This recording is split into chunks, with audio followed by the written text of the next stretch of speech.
Welcome back to part 2 of our Stepcode Showcase series in the heart of the Kootenay Rockies, beautiful Cranbrook, BC. In this episode, we're pulling back the curtain on the nuts and bolts of this green building project. We will start by chatting with the house designer, then drop by the construction site with the project manager, and finally learn from the insulators about their essential role.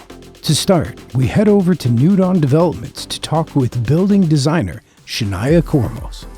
My name is Shania Kormos. I work at New Dawn Developments and I'm the Senior Drafting and Design Technologist. When starting to design a house, there's 3 areas that we need to keep in mind. It's client expectations, builder expectations, and meeting the step code. The 3 things to consider when designing to step code are the shape of the building, the location and placement of windows, and your roof overhangs. The shape of the building is really important to limit the amount of exposed walls. A box shape is going to give you your best outcome versus like an L shape or an H shape. Box is going to give you the most efficient design. Windows are important to increase or decrease solar gain based on their location. Typically you want your windows on the south side so you can get more sun to heat your house in the winter and a little bit less sun to prevent heat in the summer.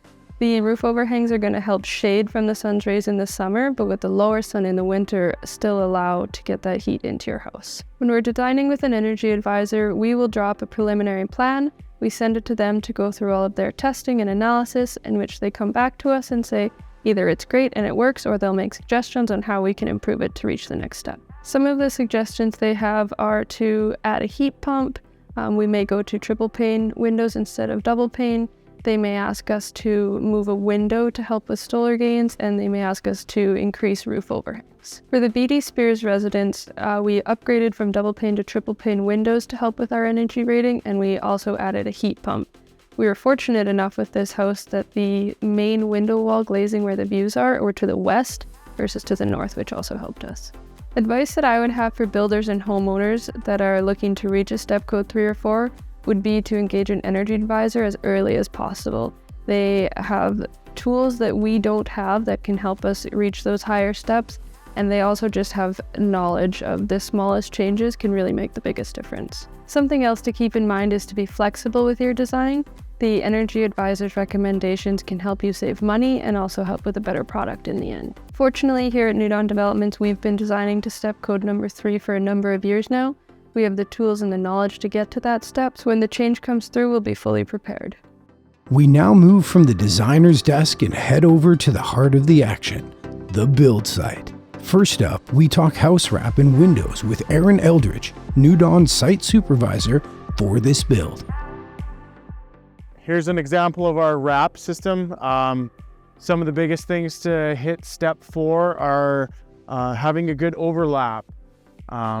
Making sure that the seams are taped. We 3M tape, which is a very sticky tape. The wrap to the foundation itself really helps with that air barrier. Here's an example of the EPDM that we use on our protrusions. All mechanical and electrical protrusions have EPDM wrapped on the outside of them.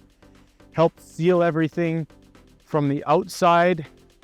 It's also taped to the wrap. Keep any air from getting in those protrusions. Here's an example of one of the larger windows in the house. This window is 6 feet by 5 feet. In order to put a big window in like this, it should be a triple pane. Lets out a lot less heat than a dual pane. They're just much more efficient. In order to get a good air seal, once the window is installed, we will tape the outside to the air barrier to ensure that no air is getting through. This is how you get a big window in a house like this and still achieve that step 4. My name is Scott Skinner and I'm with Morrison Insulation. In order to hit a step 4, it's very important that all the trades work together. To get that really tight seal on the air barrier, we do things like sealing up around windows and doors with rod and caulking, making sure there's no gaps in that. Using acoustical sealant on anytime you have a lap in your poly for joints and stuff, and making sure there's a continuous bead.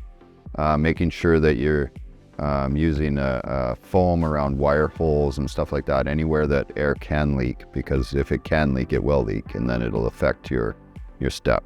you know, the Tyvek on the outside of the house, it's the vapor barrier on the ceiling on the inside of the house that all create that seal that everybody wants, you know, in order to save energy, save money, and save time. This episode took us from drafting table to the building site and marks another chapter in our Stepcode Showcase series. As we conclude, gear up for the final episode where we meet the energy advisor, witness the finished build, and capture the homeowner's first reactions.